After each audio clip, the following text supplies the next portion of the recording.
Yo les gars, c'est Valgamer. Aujourd'hui on se retrouve avec le chapitre 2 de Minecraft Multiverse. C'est parti. Le monde des aliens. L'air était lourd et chargé d'électricité alors que vous franchissiez le portail suivant de près Sonic. Derrière vous, le monde familier de Sonic et les plaines verdoyantes disparaissaient dans un tourbillon de lumière. Mathéo, VDC29 et Chasse 50 et toi ressentiez une étrange sensation de flottement, comme si votre corps était désintégré puis réassemblé pour une autre dimension. Quand vous réapparûtes, le paysage autour de vous était radicalement différent. Le sol était d'une texture lisse et métallique, parsemé de symboles lumineux qui pulsaient doucement d'une lumière verte. D'immenses structures en forme de tour s'élevaient vers le ciel, leur design épuré et brillant contrastant avec tout ce que vous aviez vu jusque-là. Un ciel violet profond s'étendait au-dessus de vous, traversé par d'étranges formes volantes ressemblant à des navires spatials. L'atmosphère était oppressante et des bruits mécaniques résonnaient autour de vous, comme si la Terre elle-même était vivante. Bienvenue sur la planète Zoluk, dit une voix électronique derrière vous. Vous retournâtes et tombez nez avec une créature étrange, un être d'apparence humanoïde, avec une peau argentée et des yeux noirs brillants. Il portait une combinaison étincelante qui semblait intégrée à son corps. Vous n'auriez jamais dû venir ici. Sonic, toujours aux aguets, prit une position défensive. Qui es-tu et qu'est-ce que c'est que cet endroit ? L'alien inclina la tête, ses yeux fixant intensément Sonic. Je suis Nalcorz, un agent de la Fédération des Mondes Unifiés. Ce monde est sous notre protection. Vous venez d'ouvrir un portail illégal vers notre dimension, ce qui est une violation des protocoles interdimensionnels. J'adore le moment d'après. Mathéo, VDC29, éclata de rire, brisant un peu la tension. Des protocoles interdimensionnels ? Sérieusement ? On vient à peine d'apprendre qu'on pouvait voyager entre les mondes. L'alien ne semblait pas trouver cela drôle. Votre arrivée a été détectée par les autorités de la planète. Mais pire encore, d'autres sont arrivés avant vous. Un certain docteur Robotnik. Sonic se raidit à la mention du nom. Robotnik est ici aussi ? C'est donc vrai. Il est en train de prendre le contrôle du multiverse. Exact, et il est en train de manipuler les portails pour alimenter une arme encore plus redoutable. S'il réussit, il pourra dominer toutes les dimensions à la fois, y compris la vôtre. Nalcor croisa les bras et vous fixa, comme s'il évaluait vos capacités. Si vous voulez l'arrêter, vous allez devoir collaborer avec nous. Bien, on va s'en occuper, répondit Sonic avec une confiance inébranlable. Mais d'abord, on doit savoir où est-ce qu'il se cache. Nalcor fit un signe de la main et une carte holographique apparut, flottant dans l'air devant vous. Robotnik s'est retranché dans une ancienne usine d'énergie alien. C'est là qu'il travaille sur son arme. Cette usine est lourdement gardée par des sentinelles robotiques. Si vous voulez l'approcher, vous aurez besoin de ma technologie. Tu regardes la carte d'un air concentré. La base de Robotnik semblait être à l'extrémité d'une grande chaîne de montagnes métalliques protégée par des boucliers d'énergie. Chasse 150, toujours pragmatique, s'avança et demanda « Et qu'est-ce qu'on doit faire pour passer ces boucliers ? On peut pas simplement frapper à la porte ? Toc toc toc ?» Nalcor sourit légèrement. Ces boucliers sont alimentés par des générateurs disséminés autour de la planète. Bon, si vous détruisez le générateur, vous désactivez le bouclier. Mais attention, Robotnik a sûrement installé des défenses supplémentaires. Bien sûr qu'il l'a fait, murmura Mathéo VDC29, toujours en train de calculer mentalement un plan. Vous n'aviez pas de temps à perdre. Nalcor vous fournit des équipements extraterrestres, des armes à plasma et des combinaisons renforcées pour résister aux conditions extrêmes de Zoluk. Ces armes étaient bien plus avancées que les épées et arcs que vous aviez l'habitude d'utiliser dans Minecraft. Avec ces nouvelles technologies entre les mains, vous étiez prêt à affronter ce monde étranger. Après une longue marche à travers des paysages futuristes, vous atteignez le premier générateur. Il était enfoui sous une structure cristalline entourée de gardiens robotiques flottants. Ces créatures métalliques patrouillaient silencieusement, leurs yeux rouges scannant les environs à la recherche d'intrus. « Je m'occupe des gardiens. Vous, trouvez un moyen d'atteindre le générateur. » Sans attendre, Sonic disparut dans un éclair bleu, se précipitant vers les robots avec une vitesse fulgurante. Il tournoyait autour d'eux, les déstabilisant avec ses attaques rapides, tandis que vous avanciez discrètement vers la structure. Matteo VDC-29 utilisa une sorte de dispositif alien pour désactiver le champ de force protégeant le générateur. Tu enfonças alors une charge explosive sur le générateur, comme vous l'avez montré Nalscor. « Reculez !» cria HC-150 avant que l'explosion ne détruise le générateur dans un vacarme assourdissant.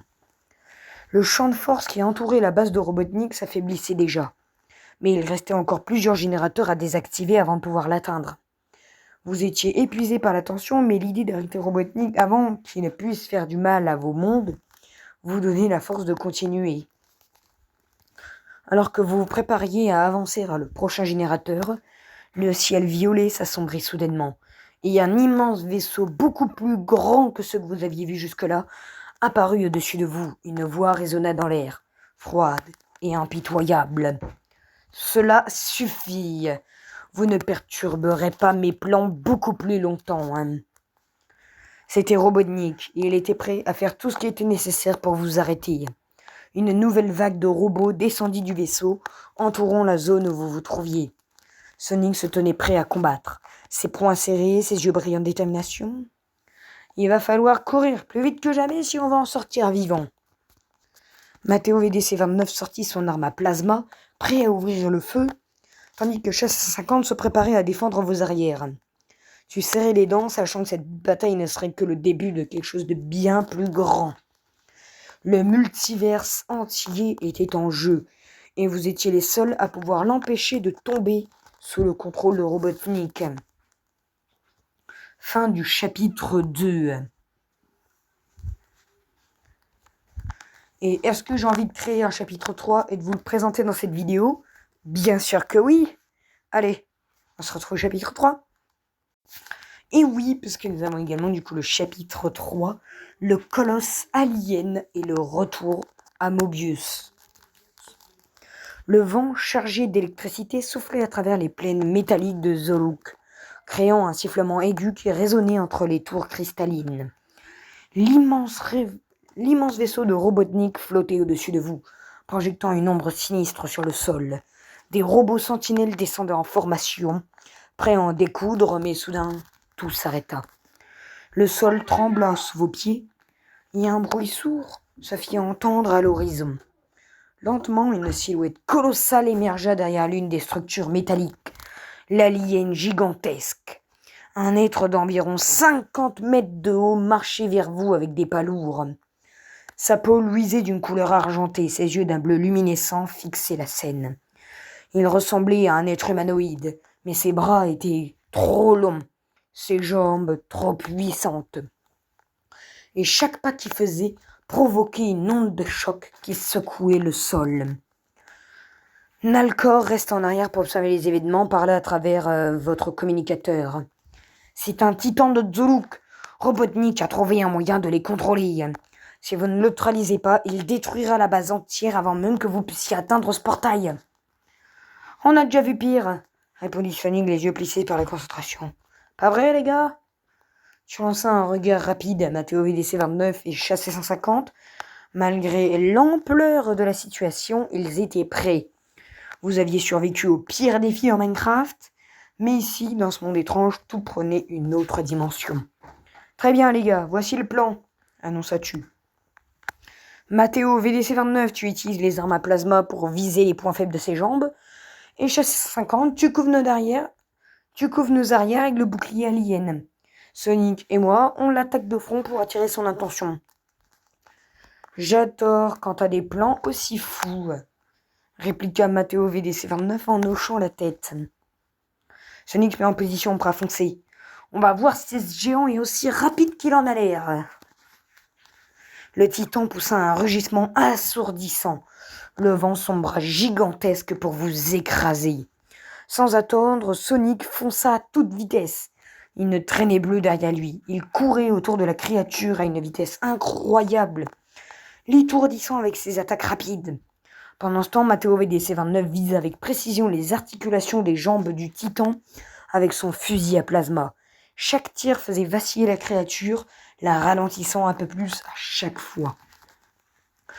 Tu te précipitas en avant, utilisant les technologies aliens pour sauter plus haut que jamais, frappant la créature à la tête avec un coup de masse énergétique. L'impact fit reculer le titan, mais il se redressa aussitôt et balaya l'air avec son bras, te forçant à esquiver de justesse. Chassé 150 avec un timing parfait, activa un bouclier d'énergie juste avant que le poing massif de l'alien ne s'abatte sur vous. Le choc fut énorme, mais le bouclier tint bon, absorbant la majeure partie de l'impact. « On doit l'affaiblir encore !» cria Chassé 150. Sonic accéléra encore plus, créant une tornade autour des jambes du titan pour l'entraver. Pendant ce temps, Matteo VDC-29 localisa un point faible sur le torse de la créature. Il tira un dernier coup de plasma et l'énergie concentrée frappa directement la cible.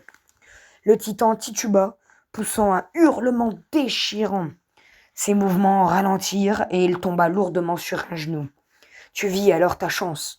Avec toute la force dont tu disposais, tu chargeas une arme alien, un lance-flamme d'énergie, et tu l'utilisas pour pulvériser le noyau énergétique brillant au centre de la poitrine du titan. Dans un éclair aveuglant, le colosse s'effondra. Le choc fit trembler la terre, mais il ne se relèverait plus. Vous aviez gagné ce combat, mais il restait une mission cruciale. Il faut retourner dans le monde de Sonic et fermer le portail. Sinon, Robotnik continuera à envoyer ses forces ici, dans ce monde. Dis-tu en haletant. Sonic hocha la tête, regardant le cadavre du titan avec une expression de détermination.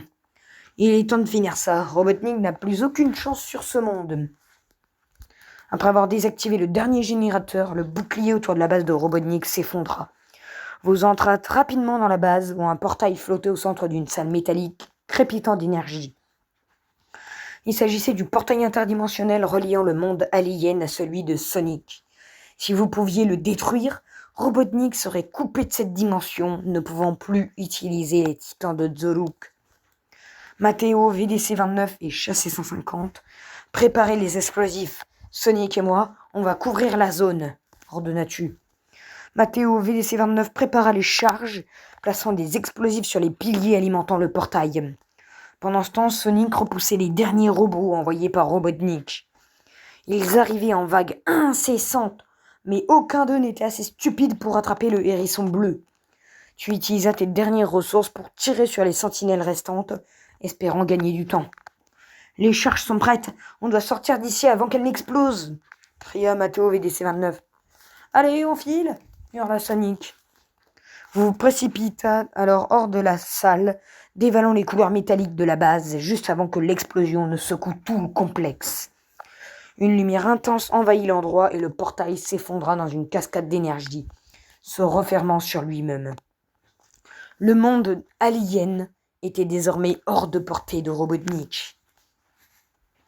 De retour dans le monde de Sonic, vous émergez du portail qui se referma derrière vous avec un bruit sourd. Le calme était enfin revenu. Les plaines verdoyantes s'étendaient à perte de vue et le ciel bleu vous accueillait de nouveau. Vous étiez épuisé mais victorieux. Sonic vous regardait avec un sourire fatigué mais satisfait. Vous vous en êtes bien sortis, les gars. Vraiment, grâce à vous, Robotnik a perdu une bonne partie de son armée et ses plans interdimensionnels sont totalement ruinés. Ça fait du bien d'être de retour, murmura Chassé 150, s'asseyant sur un rocher en respirant profondément. Mais c'est pas fini, n'est-ce pas? Demanda Matteo VDC-29, les yeux fixés sur l'horizon. Robotnik va essayer encore, n'est-ce pas? Sonic haussa les épaules, un sourire malicieux sur le visage. Peut-être, mais avec des amis comme vous, je suis prêt à tout affronter. Je le joignis à lui en souriant. Alors, quelle est la prochaine aventure? Sonic fit craquer ses doigts et jeta un regard vers l'horizon, comme s'il réfléchissait à la prochaine menace à venir. Qui sait, le multivers est vaste. Mais pour l'instant, je pense qu'on mérite tous un petit peu de repos. Vous éclatâtes tous de rire, satisfaits de votre succès. Mais au fond de toi, tu savais que cette aventure n'était qu'un avant-goût de ce qui vous attendait dans les vastes étendues du multivers. Et voilà, c'est la fin de ce deuxième épisode, exclusivement basé sur le premier monde qu'on découvre entièrement, le monde alien. Donc c'est pas mal, c'est bien, c'est beau, c'est très très très très bien réalisé. Enfin bref, voilà. Et d'ailleurs, cette aventure n'était qu'un avant-goût de ce qui vous attendait dans les vastes étendues du multivers. Vous savez sans doute, je sais pas, hein, peut-être ou peut-être pas que vous savez peut-être quel sera le thème du prochain chapitre et surtout du prochain monde. Ah la vache, je l'attendais depuis tellement de temps.